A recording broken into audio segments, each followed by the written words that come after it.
I had someone come to one of my videos and ask the question, well, what's the difference between your pictures and videos and the pictures and videos coming out of the mainstream media?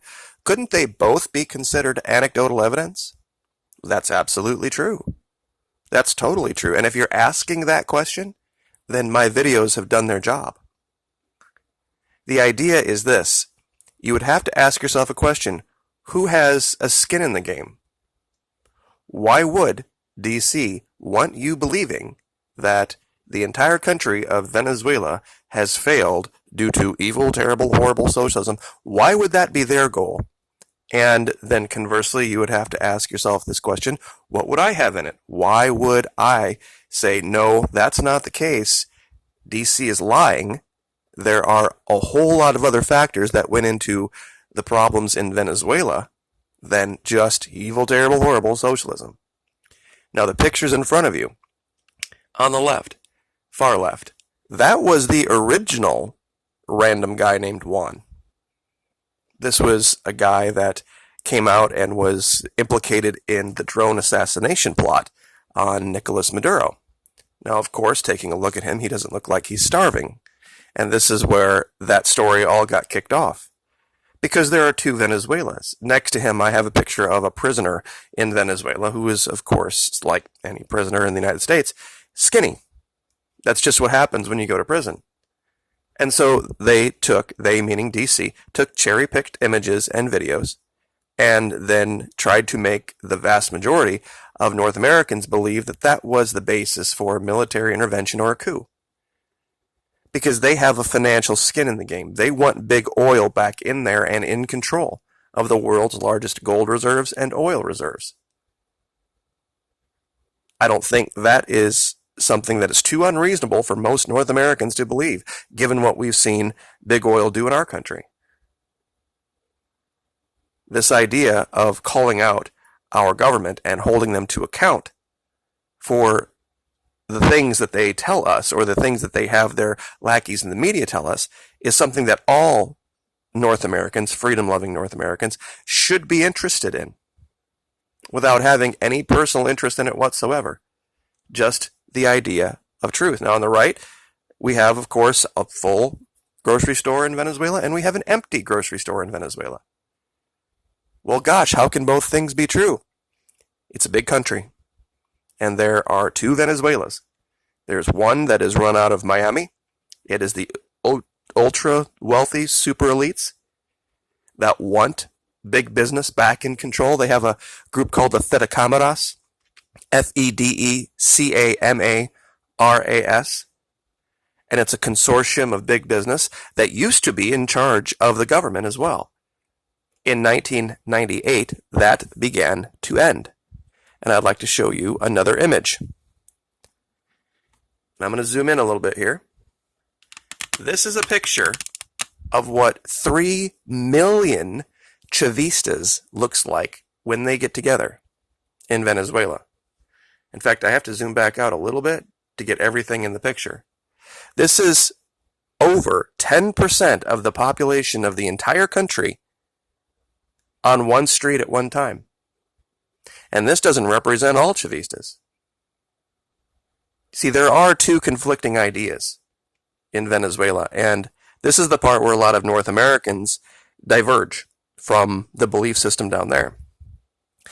If you believe that it is more important for you to have the opportunity to be rich and increased with goods and have more than what you need while your neighbors are starving and going without, then yes, absolutely, socialism will fail. If that's what you believe the number one goal of society should be, then you are totally right when you say socialism always fails. Because socialism will fail. That doesn't leave room for millionaires and billionaires while people are starving. It absolutely doesn't. That's why millions of the elites fled Venezuela, came to the U.S., went to Panama, went to Colombia, and threw a temper tantrum with D.C. and, gave them the incentive that if you put us back in charge, we'll give you access to the world's largest known oil and gold reserves. These people, however, on your screen weren't having any of it. saying, no, you don't represent the vast majority of the people in this country, and we believe that if I have 3 meals a day set up for the day and my neighbor has 0, each of us are going to have 1/2 of a meal 3 times today. Now, you might not like that in North America, and that's fine. It's none of your business if Venezuela thinks that, though. If that's the way they want to conduct their business, then wonderful. Big Oil had a very different belief system as to how the revenue should be divided. And when Chavez took over, he said, nope, this oil you're pulling out of the ground, this belongs to the people of this country. And their well-being, their education, their care is far more important than your bottom line. And Big Oil didn't like that. Big Oil wasn't used to countries standing up to them and telling them how things should be, having a moral stance on things. That's the real crux of the situation in Venezuela. It's about your personal belief system. This whole idea of a rising tide lifts all boats is horseshit. You and I know it. Because we've heard that story, I don't know, I've heard it my whole life. And the income disparity in this country has gone from being bad to being horrible.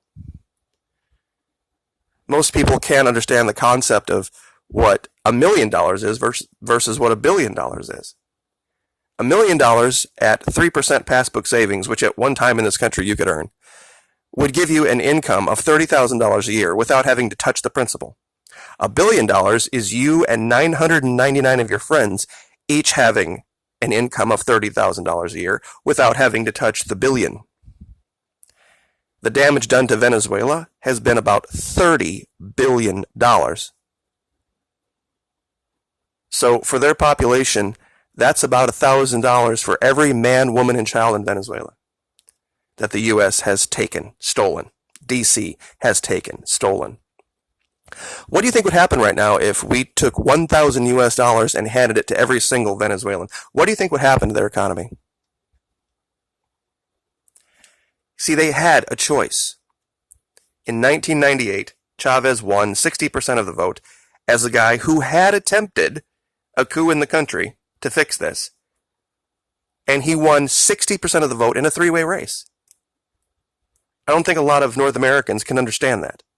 And then was consequently reelected 4 times by their people. And then when he passed away, I'm not saying this is the only idea, the idea of Chavismo in Venezuela. I'm saying that it was put to a test in 2013. This is what I'm showing you right here. And it won. It won a very close race.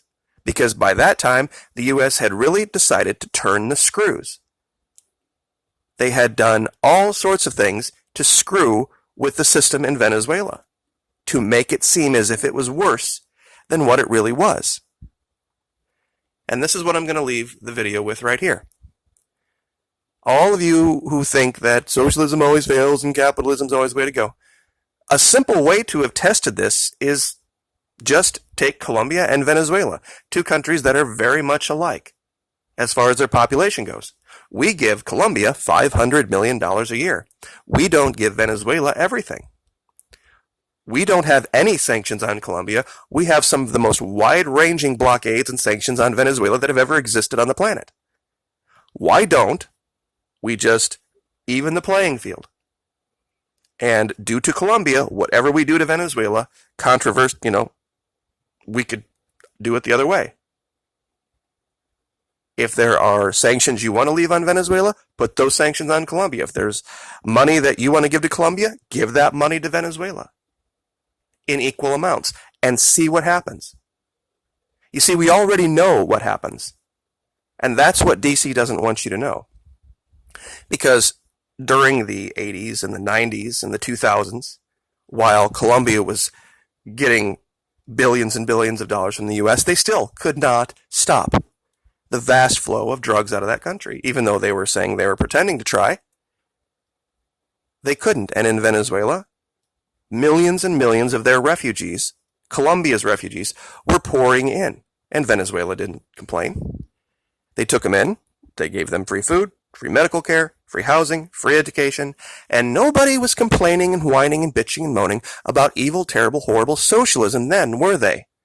Colombia was the greatest recipient of Venezuelan evil, terrible, horrible socialism for decades.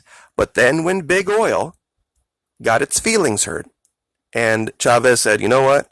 This corruption that you have brought into PDVSA, all these kickbacks, all these bribes, that's taking wealth out of Venezuela and bringing it to the United States and to Europe, that's going to end. Not while our people are starving, not while we have people in poverty, not while we have people that are sick and dying. That's not going to happen. Until we get our society up to a certain standard, education-wise, and healthcare-wise, and housing-wise, your bottom line means zip. Because the overriding idea is this: the oil that you're selling belongs to the people of Venezuela and should first go to benefit the people of Venezuela. If it doesn't do that, then yeah, I am going to expropriate until my heart is content. If we had that attitude in this country would be a lot better place to live.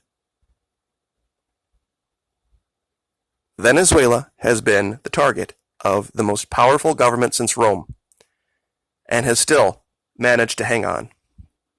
They have led the way in how you deal with dictators, meaning the one sitting in the West Wing. This was projection, all this garbage about, well, that's the narrative of a dictator, when we heard Secretary of State Mike Pompeo say that. He knows what a dictator is. He works for one. So, I will leave it there. I know this probably won't be a very popular video, but it's the truth, and everyone needed to hear it. We've caused the problems down here, both in Colombia and in Venezuela. And unfortunately, DC needs to be held to account for this, and they need to be the ones ultimately to fix it. Like, share, subscribe.